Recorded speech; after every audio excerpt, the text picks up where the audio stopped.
Lisa menyadari bayi di pelukannya bukanlah bayinya. Dia menggendong bayi yang salah. Saat ingin mengembalikannya, dia dengar putrinya yang sakit parah berhasil selamat. Kakek meminta dokter terbaik untuk menyelamatkan cucunya. Demi keselamatan putrinya, menjalani kehidupan yang baik, dia memilih jalan yang salah. Meninggalkan putrinya di keluarga kakek.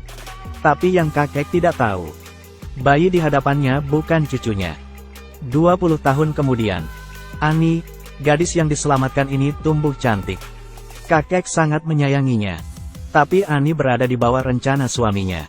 Punya penyakit kecanduan belanja. Hari itu, Annie cucu palsu ini gila belanja. Berbelanja di toko mewah. Tapi takdir sangat menakjubkan.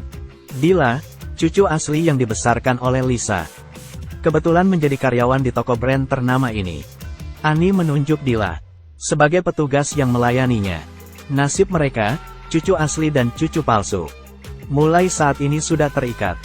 Annie tidak hanya kecanduan belanja, tapi juga memiliki gangguan suka mencuri. Saat Dila pergi mengambil air untuknya, syal sutra yang mahal, diam-diam dimasukkan ke dalam tasnya. Saat ingin pergi setelah puas karena berhasil mencuri, dia berbalik badan dan menyadari jika Dila melihat aksinya. Dila tidak pernah berpikir cucu dari kakek kaya bisa mencuri barang. Dia menghindar, berpura-pura tidak melihat. Tapi tindakan itu telah melukai harga diri Annie. Dia merasa ini tidak masuk akal. Lalu berjalan menghampiri Dila, mengangkat tasnya dan membenturkannya dengan keras ke kepala Dila. Dila tak berani melawan.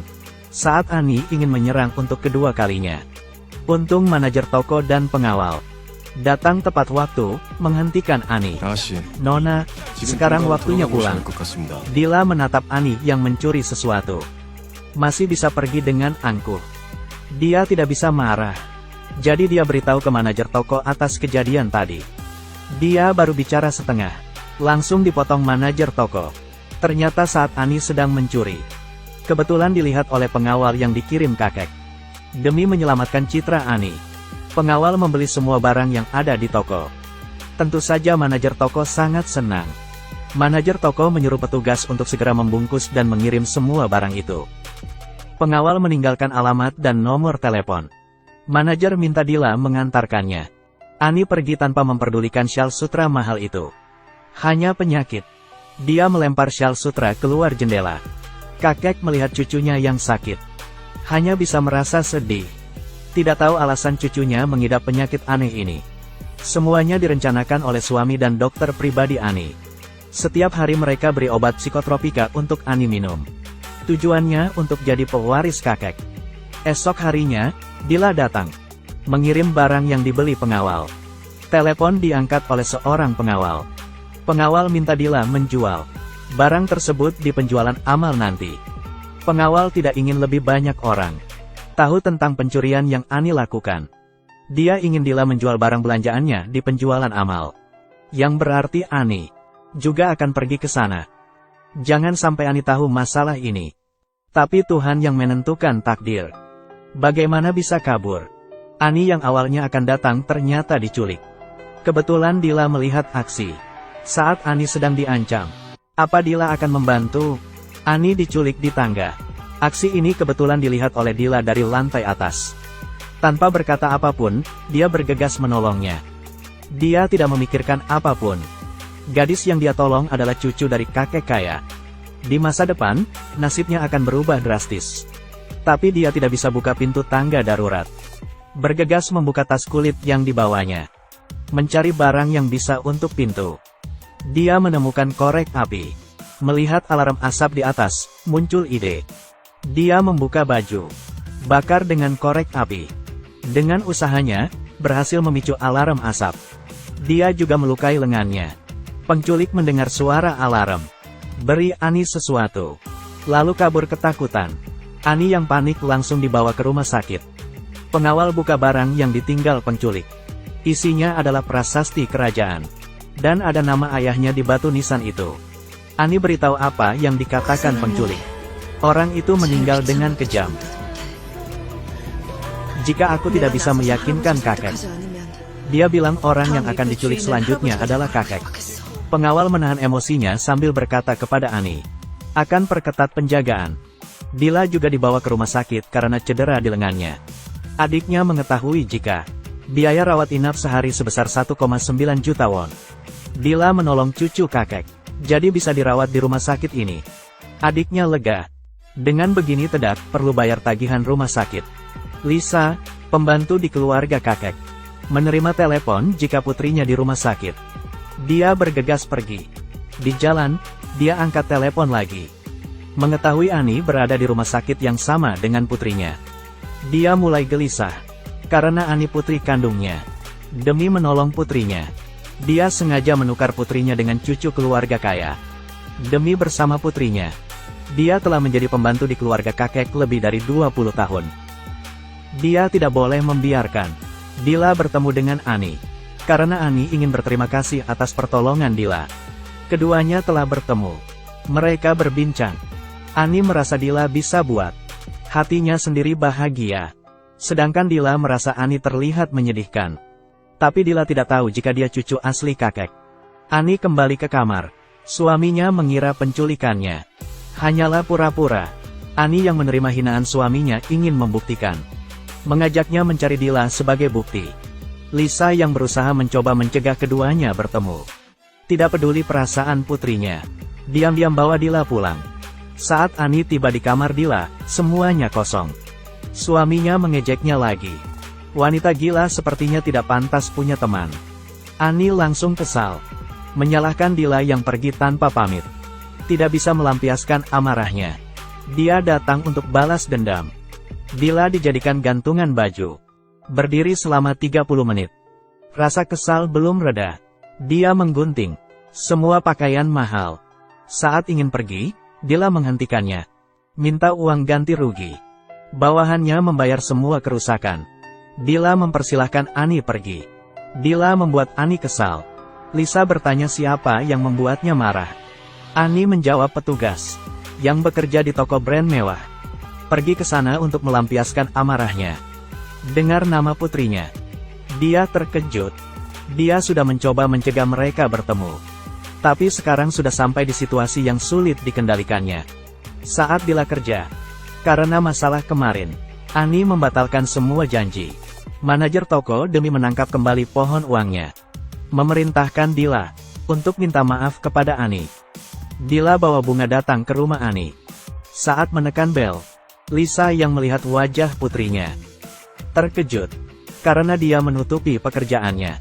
Putrinya sama sekali tidak tahu. Ibunya telah menjadi pembantu selama 20 tahun.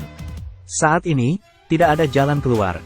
Dila yang tidak tahu jika dirinya cucu orang kaya, datang ke rumah kakek untuk minta maaf kepada Ani. Pada saat ini, dia masih belum tahu jika ini adalah rumahnya. Saat menekan bel, pembantu rumah terkejut, karena dia adalah ibu angkatnya. 30 tahun lalu, dia menukarkan putrinya, agar bisa berada dekat putri kandungnya. Dia kerja menjadi pembantu di keluarga kakek, agar Dila tidak mengetahui pekerjaannya sebagai pembantu. Dia sengaja minta Ani pergi, lalu ambil pecahan cangkir di lantai, menusuk tangannya, lalu beritahu pengasuh, memantau pergerakan Dila. Jika ada hal yang terjadi, harus lapor kepadanya. Pengawal mengajak Dila ke taman belakang menemui Ani. Dila dengan tulus minta maaf kepadanya. Tapi Ani tidak merasakan ketulusannya.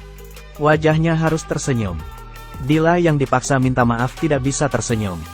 Ani langsung melempar bunga pemberian Dila, menyuruhnya ambil. Menghadapi Ani yang marah, Dila terpaksa mengambil bunga itu. Ani tetap tidak melepaskannya, menyuruhnya berlutut.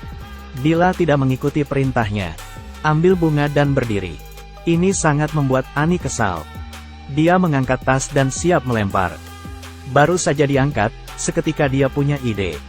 Mengajak Dila untuk pergi bersamanya. Hal ini dilihat oleh pengasuh.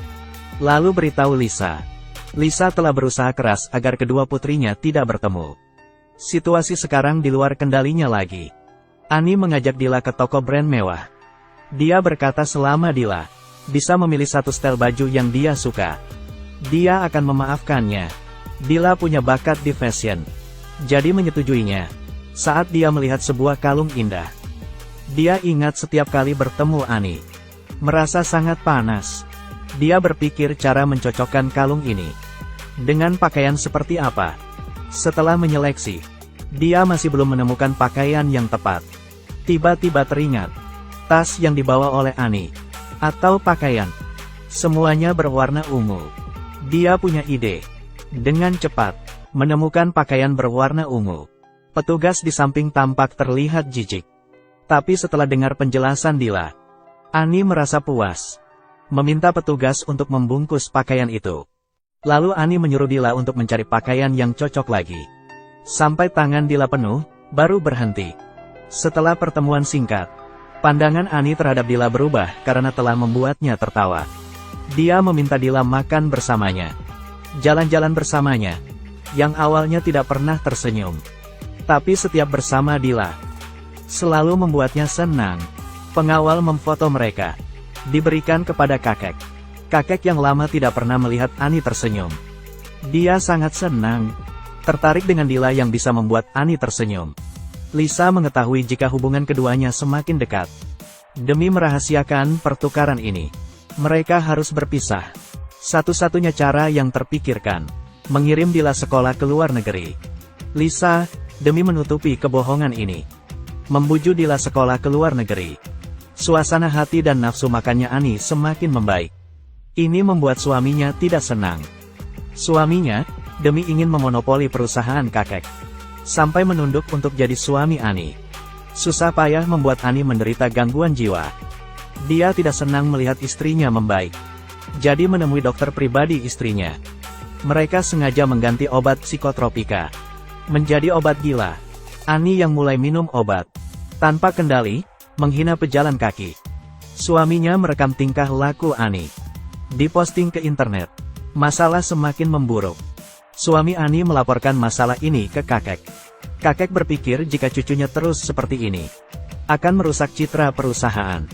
Berencana mengirim cucunya ke luar negeri untuk dirawat. Kakek masuk ke dalam rencana suami Annie. Annie yang tahu jika kakek akan mengirimnya ke luar negeri, memohon kakek, sekaligus meminta Dila menjadi asisten pribadinya.